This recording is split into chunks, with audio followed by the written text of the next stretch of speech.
नमस्कार दोस्तों, आपका हमारे यूट्यूब चैनल पीवीएस क्लासेस में हार्दिक स्वागत है। चलिए दोस्तों, इसी के साथ 9 दिसंबर का करंट अफेयर देख लेते हैं। करंट अफेयर बहुत ही अहम टॉपिक होता है, आपके सभी पेपरों के लिए, सभी एग्ज़ाम के लिए महत्वपूर्ण रखता है दोस्तों।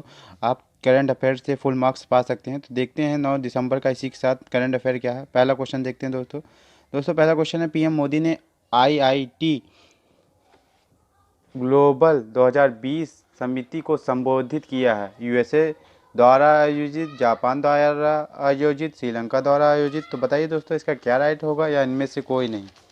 तो बताइए दोस्तों, इसका क्या होगा। पीएम मोदी यानी प्रधानमंत्री मोदी, नरेंद्र मोदी ने आईआईटी 2020 ग्लोबल समिट को संबोधित किया। तो किसके द्वारा दोस्तों ये किया गया? यूएसए द्वारा आयोजित किया गया था। और इसका विषय क्या था दोस्तों? तो इसका विषय the future is now, the future is now इसका विषय था दोस्तों।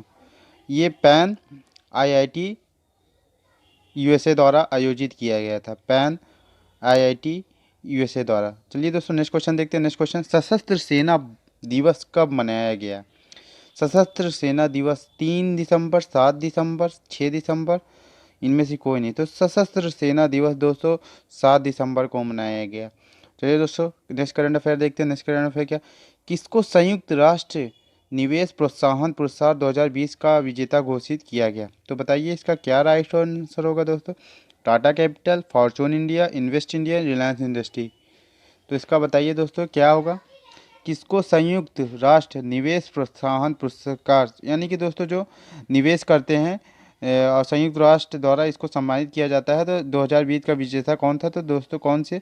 तो ये इन्वेस्ट इंडिया नाम की कंपनी थी दोस्तों, ये जो 2020 की विजेता रही। चलिए दोस्तों, नेक्स्ट क्वेश्चन देखते हैं। नेक्स्ट क्वेश्चन, हाल ही में अंतर्राष्ट्रीय नागरिक उड्डयन दिवस कब मनाया गया? नागरिक उड्डयन दिवस यानी कि दोस्तों जो हमारे नागरिक उड्डयन दिवस, जो एयर एयर पायलट होते हैं, मतलब एयरफोर्स जो जिससे हवाई यात्रा जिससे संबंधित ये है दोस्तों, तो इसी से संबंधित दिवस मनाया जाता है। तो बताइए दोस्तों, 6 दिसंबर, 7 दिसंबर, 8 दिसंबर या इनमें से कोई नहीं। तो कब मनाया जाता है? तो दोस्तों इस 7 दिसंबर को मनाया जाता है। और इसकी थीम के बारे में बताते हैं दोस्तों। तो इसका थीम थी वैश्विक विमानन। थीम सभी के लिए महत्व होती है, तो दोस्तों ध्यान से इसको आप नोट कर लीजिएगा। थीम इसकी थी वैश्विक विमानन विकास के लिए अग्रिम नवाचार। क्योंकि करंट अफेयर के क्वेश्चन में थीम का भी बहुत महत्व होता है, ये थीम से रिलेटेड भी क्वेश्चन बहुत बनते हैं दोस्तों। तो आप इसका थीम नोट कर लीजिएगा। एक बार मैं फिर से रिपीट कर देता हूँ, वैश्विक विमानन विकास के अग्रिम नवाचार। चलिए दोस्तों, इसी के साथ नेक्स्ट क्वेश्चन देखते हैं। नेक्स्ट क्वेश्चन क्या है हमारा? नेक्स्ट क्वेश्चन है, जी.आर. उधवानी का निधन हो गया, वह किस हाई कोर्ट के सेटिंग जज थे? यानी कि किस हाई कोर्ट के जज थे वो? Gujarat high court, Allahabad high court, Paschim Bengal high court. तो दोस्तों बताइए। तो दोस्तों ये थे गुजरात हाई कोर्ट के सदस्य थे। तो दोस्तों इसके इनका हाल ही में निधन हो गया। तो चलिए दोस्तों, इसी के साथ नेक्स्ट क्वेश्चन देखते हैं। नेक्स्ट क्वेश्चन है, हॉल ऑफ फेम टेनिस खिलाड़ी डेनिस रॉल्सन का निधन हो गया, वह किस देश से संबंधित थे? तो बताइए दोस्तों, इनका हाल ही में जो अभी निधन हुआ है, डेनिस रॉल्सन का निधन हो गया, वो किस देश के संबंधित थे? खिलाड़ी, टेनिस खिलाड़ी थे दोस्तों ये। और ये यूएसए, कनाडा, जापान। तो ये दोस्तों यूएसए के थे। यूएसए की बात कर लेते हैं तो वो राजधानी वाशिंगटन डीसी हो जाती है, जो पोटोमैक नदी के किनारे है।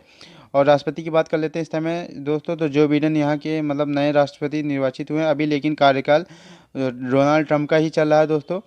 चलिए दोस्तों, नेक्स्ट क्वेश्चन देखते हैं। नेक्स्ट क्वेश्चन क्या है, किसे फार्मूला 2 रेस जीतकर प्रथम भारतीय होने का दर्जा प्राप्त हुआ है? यानी कि किसने फार्मूला टू रेस जीतकर प्रथम भारतीय होने का दर्जा प्राप्त किया है? तो दोस्तों कौन है वो? जहान दारूवाला, अवनी दोषी, अनीता आनंद या इनमें से कोई नहीं। तो दोस्तों बताइए दोस्तों। तो ये हैं जहान दारूवाला, जहान दारूवाला करके जीते हैं, पहले भारतीय होने का इन्होंने दर्जा प्राप्त किया है। और दोस्तों ये 22 वर्षीय खिलाड़ी हैं। और इनके बारे में बात करते हैं, किस टीम से खेलते हैं? तो ये रुडविल जूनियर टीम से खेलते हैं ये दोस्तों। ये F2 रेस कहाँ आयोजित की गई थी? तो F2 रेस दोस्तों ये बहरीन में आयोजित की गई थी। चलिए दोस्तों, नेक्स्ट क्वेश्चन देखते हैं। नेक्स्ट क्वेश्चन, किस पूर्वोत्तर राज्य को प्रधानमंत्री स्वनिधि को लागू करने में पहला स्थान मिला? किस पूर्वोत्तर राज्य को प्रधानमंत्री स्वनिधि लागू करने में पहला स्वनिधि से संबंधित दोस्तों अभी हाल ही में आपने पढ़ा ही होगा कि जो ठेले और ठेले पे सामान अपना लगाते थे ठेले उन लोग को प्रधानमंत्री स्वनिधि के तहत कुछ मतलब पैसा दिया जाएगा जिससे वो अपना रोजगार को बढ़ा सकें।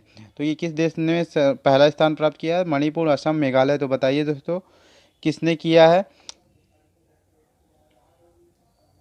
तो दोस्तों ये किया है मणिपुर ने। दोस्तों जुलाई में आपने पढ़ा होगा, जुलाई 2020 दोस्तों जो मध्य प्रदेश टॉप पे रहा था, अक्टूबर में उत्तर प्रदेश में टॉप में रहा था। चलिए दोस्तों नेक्स्ट क्वेश्चन देखते हैं। 9वां क्वेश्चन, बांग्लादेश ने 1971 में अपनी स्वतंत्रता के बाद किस देश के साथ अपने पहले अधिमान्य व्यापार समझौते पर हस्ताक्षर किया है? तो बताइए दोस्तों कौन? तो दोस्तों किस देश के साथ व्यापार समझौता का? तो भूटान, श्रीलंका, पाकिस्तान, इनमें से कोई। तो दोस्तों ये भूटान के साथ समझौता किया है पीटीए के तहत इसमें दोस्तों। और दोस्तों इसकी बात करते हैं तो ये उत्पादन को भूटान में ड्यूटी फ्री एक्सेस मिलेगा दोस्तों। 1971 में बात करते हैं तो बांग्लादेश को स्वतंत्र देश मानने वाला भूटान ही देश था जो उसने सर्वप्रथम स्वतंत्र घोषित मानने वाला था दोस्तों। और भूटान की बात करते हैं तो भूटान पीएम इनके यहाँ के हो जाते हैं लोटे शेरिंग, राजधानी थिम्पू हो जाती है। और मुद्रा की बात करते हैं नगल्टम यहाँ की मुद्रा हो जाती है। चलिए दोस्तों नेक्स्ट क्वेश्चन बात करते हैं। नेक्स्ट क्वेश्चन नंबर 10, किस राज्य ने कलहन गांव चंद्रपुर को वन्यजीव अभयारण्य में अपग्रेड करने की घोषणा की गई है? तो बताइए दोस्तों ये किस गांव के कलहन को? तो बताइए गुजरात, महाराष्ट्र, राजस्थान। तो दोस्तों ये महाराष्ट्र से वन्यजीव को अपग्रेड करने की घोषणा की गई दोस्तों। इसकी बात करते हैं तो ये दोस्तों 10 रिजर्व फॉरेस्ट और 1 वाइल्ड फॉरेस्ट सेंचुरी को मिला के इसको वन्यजीव में अपग्रेड करने की घोषणा की गई है दोस्तों। अब बात करते हैं यहाँ पर 8 संरक्षण भंडार हैं महाराष्ट्र में घोषित संरक्षण क्षेत्र पश्चिम महाराष्ट्र में और विदर्भ में लगभग 10,000 किलोमीटर में ये फैला है दोस्तों। और बात करते हैं यहाँ के नेशनल पार्क की कुछ, तो चांदोली, नगागांव, पेंच, संजय, डाडोबा। और टाइगर रिजर्व की बात कर लेते हैं तो दोस्तों मेलघाट, तबोडा, अंधेरी, पेंच, सह्याद्री। बात करते हैं दोस्तों महाराष्ट्र के जो सीएम हैं और गवर्नर की बात करते हैं तो दोस्तों महाराष्ट्र के सीएम अभी उद्धव ठाकरे। और गवर्नर की बात करते हैं तो दोस्तों गवर्नर भगत सिंह कोश्यारी जी हैं दोस्तों। क्वेश्चन नंबर 11 की बात करते हैं, किस देश की नौसेना ने जर्मन निर्मित युद्धपोत सार 6 की एक नई पीढ़ी को अपने बेड़े में शामिल किया? तो बताइए किसने किया? चीन, इजराइल, फ्रांस, इनमें से कोई नहीं। तो दोस्तों ये किया इजराइल ने। 2015 में इजराइल की नौसेना के लिए आदेश दिया गया था दोस्तों। और इजराइल की बात करते हैं तो कैपिटल हो जाती है दोस्तों यरूशलेम और पीएम बेंजामिन नेतन्याहू। और इसने अभी हाल ही में एक ओफेक 16 जासूसी सैटेलाइट भी लॉन्च किया था दोस्तों। चलिए दोस्तों क्वेश्चन नंबर 12 देखते हैं। क्वेश्चन नंबर 12 क्या है? किसने इतिहास 2020 के लिए पेन हेसल टिल्टमैन पुरस्कार, दोस्तों यहाँ पुरस्कार है, पुरस्कार कर लीजिएगा, पुरस्कार जीता है। तो दोस्तों किसने जीता है? तो दोस्तों ये जीता है अनीता आनंद जी ने जीता है दोस्तों। बात करते हैं दोस्तों इनके बारे में तो ये दोस्तों किसके लिए जीता है? तो इनकी पुस्तक दोस्तों थी द पेशेंट एसिसिन करके इनकी पुस्तक थी दोस्तों। तो मैं इसका नाम लिख देता हूं दोस्तों, द पेशेंट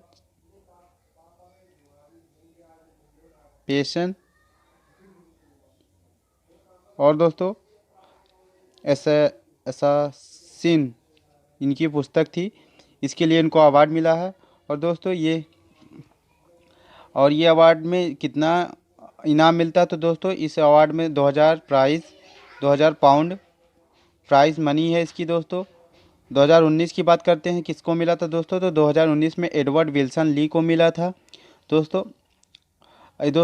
ये किस चीज़ से संबंधित है? इन्होंने क्या इसमें इस पुस्तक में क्या लिखा गया? तो दोस्तों इन्होंने जलियांवाला बाग हत्याकांड के बारे में इस पुस्तक में बताया है।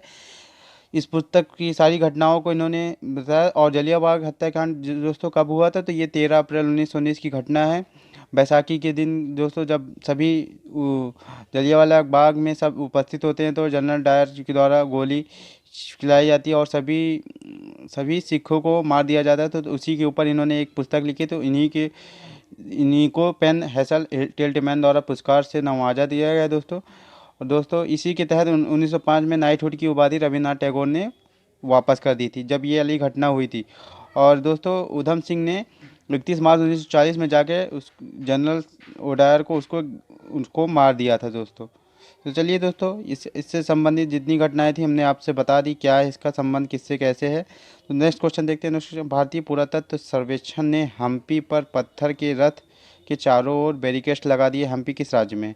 तो बताइए दोस्तों, ये पत्थर क्यों लगा दिए गए हैं दोस्तों, वो बैरिकेड्स क्यों लगा दिए हैं? तो दोस्तों ये बैरिकेड्स इसलिए लगा दिए गए हैं, पहले इसके बारे में बात करते हैं, किस में है, कर्नाटक, गुजरात। तो ये दोस्तों कर्नाटक में। तो बैरिकेड्स बताते हैं, बैरिकेड्स के बारे में दोस्तों क्यों लगा दिए। बैरिकेड्स जैसे कोई पर्यटक जाता था वहाँ पर, तो वहाँ पर जैसे जैसे कोई जाता था वहाँ पर अपनी कलाकारी, जैसे वहाँ पर कोई दिल बना दिया, कोई नाम किसी का लिख के चला आता था, इसलिए बैरिकेड्स लगा दिए गए हैं कि ताकि कोई मतलब उसको पुरातत्व चीज़ों को मतलब हानि ना पहुँचाए, जो जैसी बनी है वैसी ही बनी रहे। और बात करते हैं दोस्तों पुरातत्व संरक्षण की। तो पुरातत्व संरक्षण की स्थापना 1861 में हुई थी दोस्तों। और बात करते हैं दोस्तों, ये इसका हेडक्वार्टर कहाँ है? तो दोस्तों हेडक्वार्टर न्यू दिल्ली में है, हेडक्वार्टर न्यू दिल्ली में है दोस्तों। और डीजी इसके बात करते हैं, डीजी पी विद्यावती दोस्तों। ये डीजी पी विद्यावती, ये इनका हाल ही में इनका एक प्रश्न बना था दोस्तों दिल्ली पुलिस कांस्टेबल में। तो पी विद्यावती, तो इसको याद कर लीजिएगा दोस्तों, पूछा जा सकता है क्योंकि पूछा ही जाता है। और किस नदी के किनारे? तो ये दोस्तों तुंगभद्रा नदी के किनारे। और 1986 में इसको दोस्तों विश्व धरोहर स्थल के रूप में नामित किया गया था दोस्तों।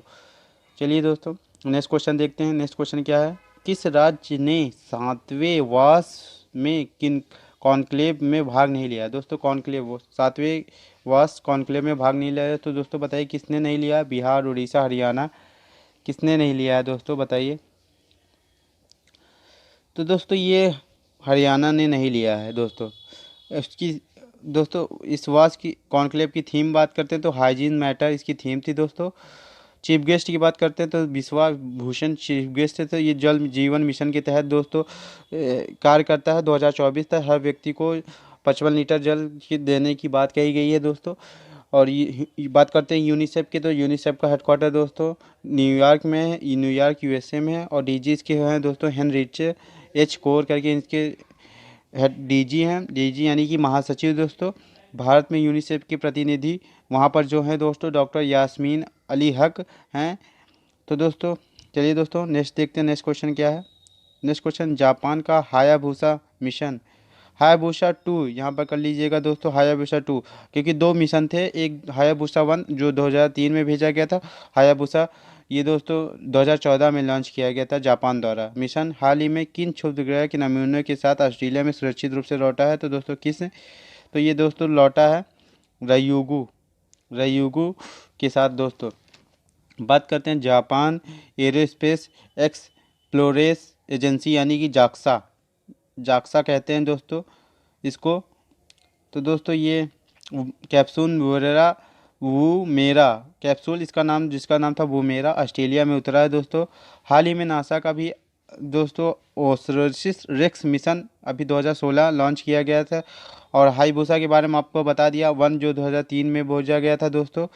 और जाक्सा की बात कर लेते हैं तो इसका गठन दोस्तों 2003 में हुआ था। हेडक्वार्टर टोक्यो जापान में है। किस नदी के किनारे? तो टोक्यो दोस्तों सुमिदा नदी के किनारे। प्रशासक की बात करते हैं तो दोस्तों हिरोशी यमकवा यहाँ के प्रशासक हैं दोस्तों जाक्सा के। और पीएम की बात करते हैं जापान की पीएम की, तो दोस्तों योशिहिदे सुगा अभी यहाँ के हाल ही में पीएम बने हैं दोस्तों। चलिए दोस्तों नेक्स्ट क्वेश्चन देखते हैं। दोस्तों आपका आज का सवाल आ गया, किसे फिट इंडिया मूवमेंट के राजदूत के रूप में नियुक्त किया गया है? तो बताइए दोस्तों किसे? विकास खन्ना, उदय शंकर, कुलदीप भांडू, इनमें से कोई नहीं। इसको मैं जो आज का प्रश्न है दोस्तों मैं इसको पढ़ा चुका होता हूँ, इसलिए आपसे पूछता हूँ कि देखते हैं आपका रिवीजन कैसे चल रहा है, इसलिए मैं इसको कमेंट करके ज़रूर बताइएगा दोस्तों। चलिए दोस्तों कल का जवाब देखते हैं, कल का जवाब क्या है। तो दोस्तों हाल ही में कहाँ के प्रशासक दिनेश्वर शर्मा का निधन हुआ? तो दोस्तों बताइए पुडुचेरी, लक्षद्वीप, अंडमान निकोबार। तो दोस्तों ये कहाँ के थे? लक्षद्वीप के प्रशासक थे दोस्तों। तो दोस्तों आज का करंट अफेयर ख़त्म होता हुआ, इसी के साथ दोस्तों हम विदा लेना चाहेंगे। धन्यवाद दोस्तों, जय हिंद जय भारत। इसी के साथ हम अगले दिन 10 दिसंबर का करंट अफेयर लेके आएंगे दोस्तों। नमस्कार दोस्तों, जय हिंद जय भारत, थैंक यू।